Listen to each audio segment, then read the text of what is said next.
Moi, c'est Alexandre Forêt, humoriste de La Relève, et j'ai 28 ans. Et moi, c'est Léa Hilardo, j'ai 23 ans et je milite depuis plusieurs années pour la justice climatique. Mis à part nos belles personnalités, on a autre chose en commun. On est assez inquiet par rapport à l'avenir de la planète. Ouais, puis on n'est pas les seuls, hein. Tu sais, l'éco-anxiété, c'est un des traits distinctifs de notre génération. Le futur, on préfère souvent pas y penser. Puis c'est un peu ça l'idée de cette série balado, servir de remède à ça. Parce que même si on peut pas nier la gravité de la situation, il y a plusieurs personnes qui travaillent, militent et réfléchissent à toutes sortes de moyens d'améliorer le cours des choses.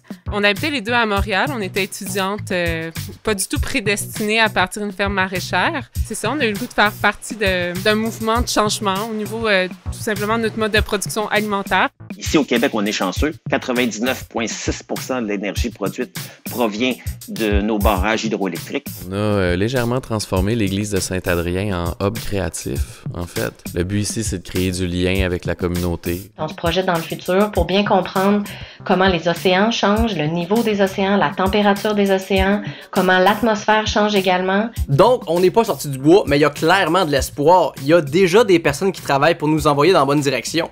Ben oui, c'est ça. T'sais, les changements climatiques sont déjà là, mais quand t'es dans la chenoute jusqu'au cou, bah tu te mets en mode solution. Donc on va aller à leur rencontre, question de voir l'avenir du Québec un peu plus en rose et en vert. Avant de tirer la plug, un balado d'Urbania produit en collaboration avec Hydro-Québec.